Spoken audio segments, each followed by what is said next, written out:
Good morning, viewers. This is 120 speed. This dictation was given in the examinations conducted by Andhra Pradesh State Board of Technical Education in the month of June 1996.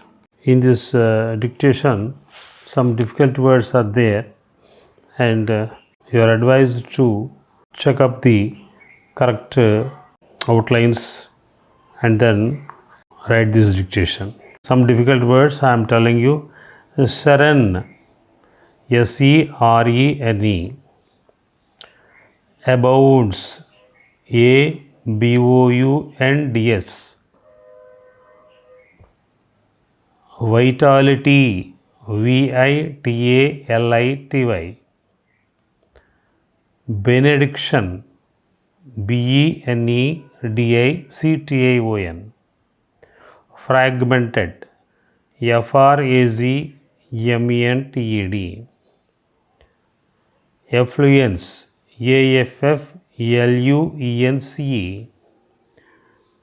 Affinity, Affinity. Indolent, Indolent. Wean, Wean. Wean. Okay, get ready to take dictation at 120 words per minute. Mr. President, I would like to thank you wholeheartedly for hosting this historic conference aimed at protecting our environment so as to preserve our planet for the future generations to come.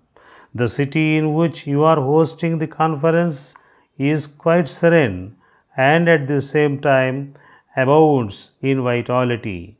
In other words, it reflects the benediction of nature on the one hand and the human urge to enhance its splendor on the other. We cherish the warmth of the welcome that we have received from the government and the people of this great country. Though we belong to different countries, I would like you to remember the fundamental fact that we inhabit a single planet. We belong to different races and different religions, but we are all primarily human beings. It is quite unfortunate that while one part of this planet rejoices in plenty, the other part suffers from want. The plenty in the first part has brought pollution to its people, and the want has degraded the lives of people in the other part. I hope you will agree with me that such a fragmented planet can assure neither peace nor development to the people dwelling on it. It is therefore the responsibility of all countries of the world to ensure that the affluence of some nations is not derived from the poverty of many others. I urge upon those who are attending this historic conference to contribute their might to strike a golden mean between drawing what we need from the nature for our day-to-day existence and leaving to it what it requires to sustain itself for the future generations to come. As it is, as several countries share this planet, it is true that very little can be done by a single country, but collectively, if we put together all our efforts, there is no reason why we cannot do something worthwhile to sustain life on this earth for centuries to come. It is a matter of great satisfaction that there is a large scale awareness among the people of all the countries, both developed and developing, about the need to protect the environment. I desire that this consciousness should cross the political boundaries and should become a common national and international norm. We in our country are engaged from the very beginning in finding some practical measures to this pressing problem.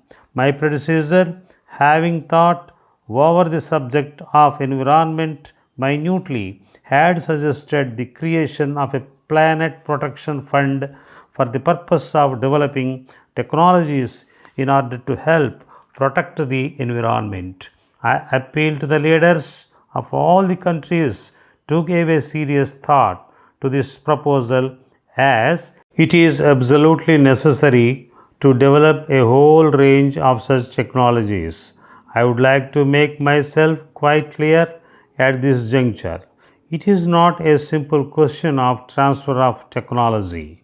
In fact, we have to make a beginning by stopping the transfer of such technologies which are intended for the destruction of the environment. Only then we can achieve something tangible. In this collective endeavor, there is an equally important responsibility on the part of the industrially developing nations. The people of those countries are really fortunate that they have developed a close affinity with nature and have not become experts in increasing pollution and at the same time becoming victims of it. In this process, they might have quite naturally learned to make use of the natural resources to the maximum extent possible. The people from the developed countries have to learn from the lives of these people the element of contentment which is preventing overexploitation of natural resources. Dear sir, I am in receipt of your letter of 2nd February inviting me to address the industrial labor on the subject of prohibition during the next month.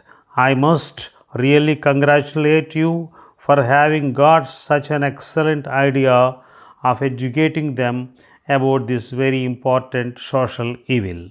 Alcohol is harmful to humanity in many ways. It ruins one physically, morally, intellectually, and economically. It is the primary cause of poverty, doing untold damage to the people, more especially the uneducated labor force. They are already undernourished, and this is making them less capable of enduring the physical strain. It is making them indolent, inefficient, and robbing them of their incentive to work. In the present age of industrialization, it is adversely affecting the output, increasing the accidents, and interfering with the health and happiness of workmen. The workers who fell prey to this evil are prone to more sickness and diseases.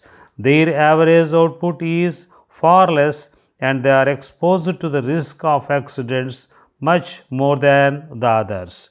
It is therefore absolutely necessary to wean them away from this social evil.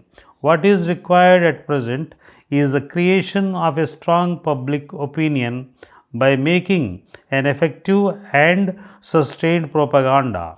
I would suggest the closure of shops on pay days. In a slow and steady manner, these dry days in a week should be increased. Thanking you, yours sincerely.